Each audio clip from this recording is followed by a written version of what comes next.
Rightio folks, we're just running a banking service up from the Tunstead Quarries up to Peak Forest right now, and I thought I'd have a little chat about this route and give you my first thoughts and experiences. So I'm running in an early access version, and as many of you know, I am one of the beta testers for this, and I have spent a bit of time with Peak Forest, and I have to say, I actually think, and I know you'll take this with a bit of bias because I'm an ambassador, but whatever. I reckon this one's good. It's a thumbs up from me.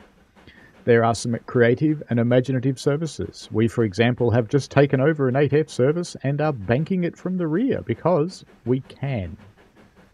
So it's a lot of fun.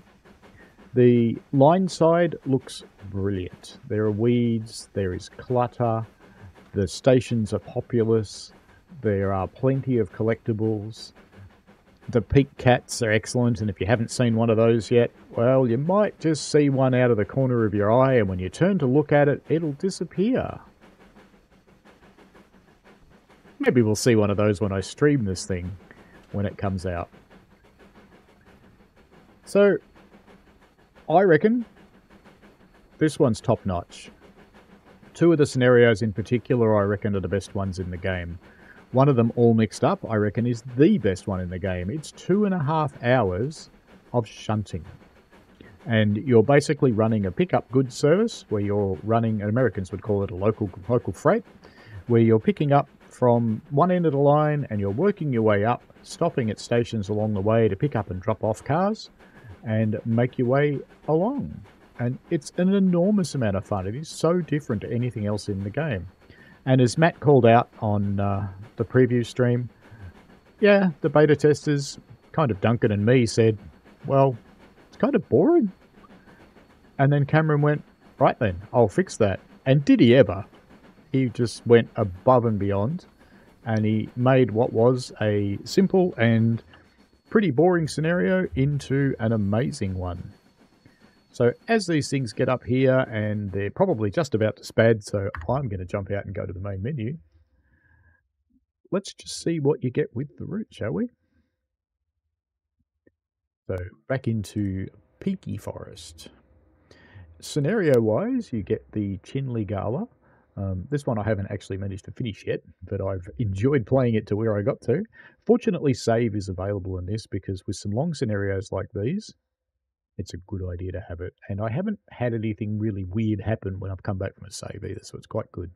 Chinley Gala, it's actually choices. You get to make choices about what you're doing during the scenario. It's really cool. All Mixed Up is the one I mentioned, which is the pick up goods or local freight, depending on what your terminology usually is. And you run from one end of the line to the other end of the line, picking up and setting out as you go. It's a lot of fun. If you like shunting, you're going to love this thing. Again, 2 hours, 20 minutes. It's a big scenario. It's quite a big ask to play that much time. So save, it works. And I would suggest you save frequently because it's pretty easy to bugger yourself up, to be honest. Oh, and do what you're told. Breaking the bank. So this is a banking climb. This is the only scenario that does banking, and as you've seen in my other videos, if you haven't watched them yet, go and see them. You can actually take over the banking locomotive from the back in the services and run it yourself if you want to. Peak shunting is preparing and forming trains during the morning shift at Tunstead Quarry and loading and lots of other stuff. It's quite a lot of fun. If you like shunting, you'll love it.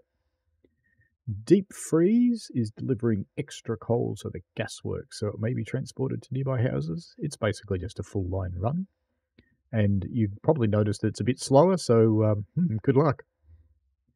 Royal appointment, where you're taking over a special service to Buxton for a royal visit. And this coincides with the coronation that's happening at the moment, without saying it is, but that's what it is. And it introduces a double-headed Jubilee formation into the game. That double-headed Jubilee formation is available in Scenario Planner as well. So are the banking formations, and so there's also formations for the 4F in Passenger. So let's have a look at the timetable. There are 31 services for the 4F. There are 29 services for the Jubilee, and these are all passenger. The 4F is all goods. There are some AI passenger services with the 4F and some of the scenarios, but not in services. Then there's the 8F, which is 48 for the 8F. Now, some of these, because they're banking, they're also 4F scenarios because you can take over the 4F. Pretty good. All right, then, let's have a look in Scenario Planner. So let's jump out of here. Oh, let's have a look at the journeys, actually. Journeys for Peak Forest. Let's just say Perfecting the Peaks. So there's Jubilant, where you learn how to drive a Jubilee. Steaming Ahead, driving some express services with the Jubilee along Peak Forest. People Carrier, to drive some local stopping services with the Jubilee. Heavy Freight Champion, learning to drive the 8F. Freighter, drive some heavy freight services. It's interesting I use the American terminology because I would have gone drive some heavy goods. But anyway, services in the 8F. Duckies in a Row, learn how to drive the 4F. School of Hard Rocks, perform duties around the quarries with the 4F. Share the Load is driving the LMS 4F in a variety of local services. There's quite a few fun ones in here. The Big Freeze, keep the railways running during the Big Freeze of 1963. The Onset of Flower Power. Melting Point, deal with floods and poor weather in the aftermath of the Big Freeze. To unlock this chapter, you must complete the Big Freeze, so it's the only one that's locked. The others you can play in whatever order you want. I have been. Okay, let's pop out here and have a look in Creators Club. And you'll notice I am in the early access one, so you might see some funny stuff in here. Nothing you shouldn't see, just some funny stuff. So let's just create a scenario. Let's not say off the rails because I only want to see Peak Forest stuff. Add a new service. Let's pick somewhere nice and long so we can use the long trains. There we go. Railsley downsiding 2 will be fine. Go Whole Shunt North will also be fine, and that'll be good for a service. Now, let's see what you get. With the 4F, there's a selection of things. So there's a 4F and some Bock vans. There's some 4F and some Mark 1s.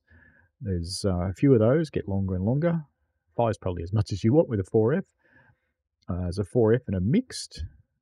There's a 4F and some box vans, 4F by itself, 4F and mineral wagons, some con flats, limestone hoppers, plank wagons, and 2 4Fs on their own.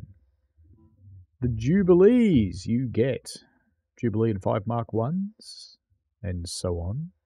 There's a few of those. Marks with 7, 2 Jubilees by themselves. This is the new ones, 2 Jubilees and 10 Mark 10s. You've got to be careful where you put these. You can only actually spawn these into the freight areas on Peak Forest. I've reported that because you'd probably be better if you could put them anywhere.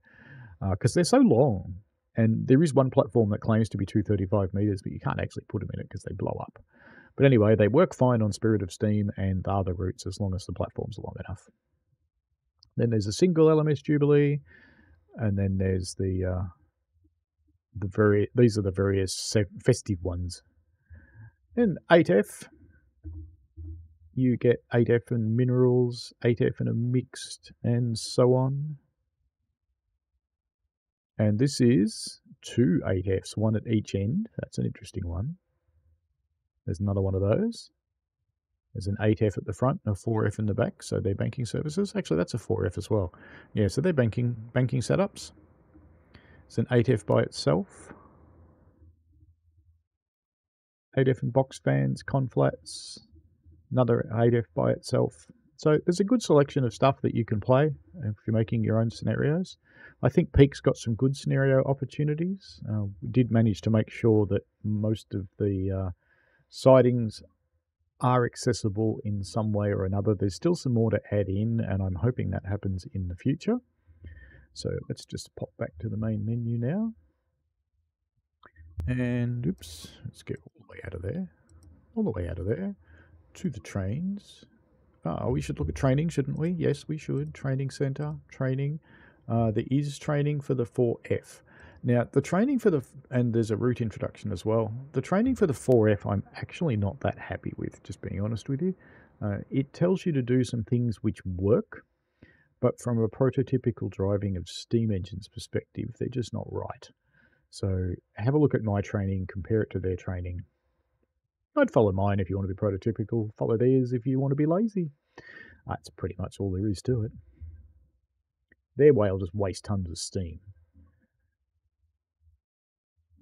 All right, let's get out of here again, back to the trains, and let's have a bit of a look at the route. Why don't we? I'm not going to run a line because I'm going to do this for the opening thing, the big reveal. Let's just jump into, I don't know, Jubilee. Why not? And let's pick. Where are we going to start one of these things? These all go off route, various places. Buxton Sheds to Buxton Midland. Yeah, let's do that. Because I'm not actually going to drive anyway. I just want to show you a typical station, and this will show you a typical station. I could have done this on foot, couldn't I? That would have been much smarter. So this is Buxton Sheds. There's a few locomotives hanging around here. It changes during the day. You get more and less as you go. There's a little carriage yard over here as well, which is accessible to the players. And there's Buxton Station over here, which I can't fly to. But there's a couple of trains sitting in there. Looks like one of them's docked waiting for a loco, and I think there actually is a loco on that second one. But I can't get you down there, so let's just return on foot, shall we? We'll just pretend this never happened and that I did this in the first place. So to the trains, oops, choose a route, Peak Forest, timetable on foot. Let's go to Buxton. Ambergate's a pretty station too, but let's just go back to Buxton where we were. Buxton Sheds, Buxton Station. There we go. 10 AM will be fine. Let's go for a wander around the station. Some really nice roof detail. This is one of the collectibles. I have in fact drunk the tea and eaten the Bakewell tarts. Sorry about that. This is one of the new characters. He's an old bloke, reads the paper. You can have a look in these. There's actually some interesting stories in the headlines of these things. He even has sound with the paper. How cool is that? And up here, if it's here right now. Aha! How are you, Pusscat? We have cats. Now, there's another kind of cat on the line too. You might see them out of the corner of your eye occasionally, and then they will quickly disappear when you look straight at them.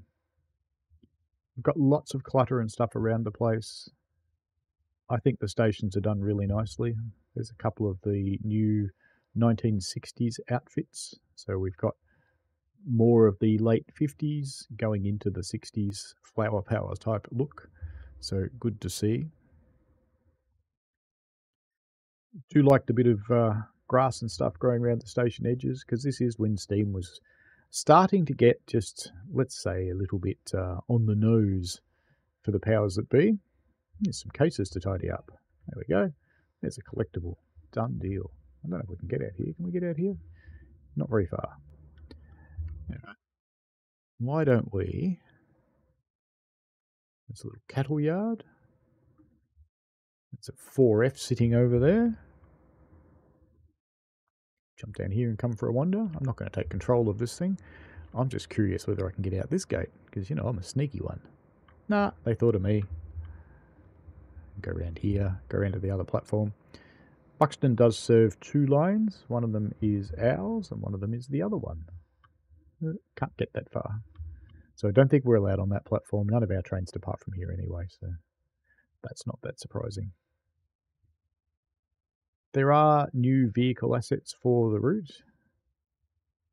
There's the Little Morris vans, and when you come across these things on the road, they even sound like Little Morris vans, so they're quite good.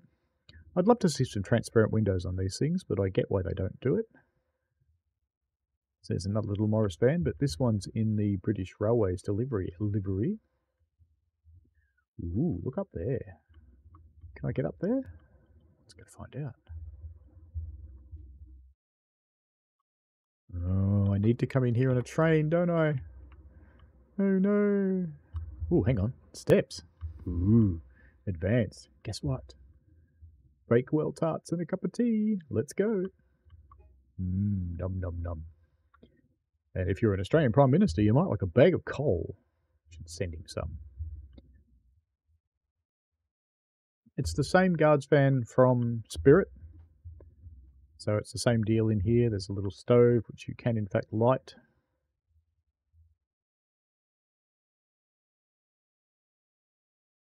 There it goes. It is going. Don't know if you can see it, but it actually is burning now. So I just saw a little spark pop out the bottom there.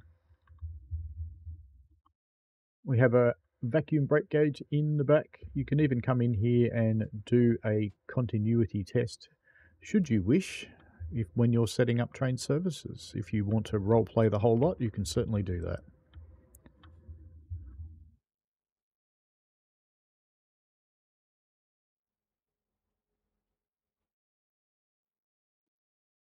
There are a lot of this pattern of signal box across the route. They are everywhere, ubiquitous. Being a semaphore signalling environment, they have a great many signal boxes everywhere. There are some opening and closing gates. This, by the way, is normal. This is not actually a mistake. The only thing they don't have is the pipe coming down the pole, but the wires travel down the pole, go under the bridge, and come up again on the other side. Now, there is one thing I don't like about the telegraph wires. They're too damn thick. These things are about the thickness of fencing wire. They're not that big. But, yeah, as things go, care factor. You'll find lots of stuff like this. Sleepers, bags of coal, wheelbarrows. There's people around all over the place. There's these logs. There's these magic new cranes. These are great. I don't think any of the other routes have got these cranes. I don't think you can use them though, which is a bit of a bummer. How cool would that be if you could actually crank that thing? But there's just stuff everywhere, which is really, really nice. Buxton #2 box. Not allowed up here because, you know, we're plebs. No, we are allowed on this bit. That's cool. So the general areas of the railway are kept fairly clean and kempt like you would expect a railway to be.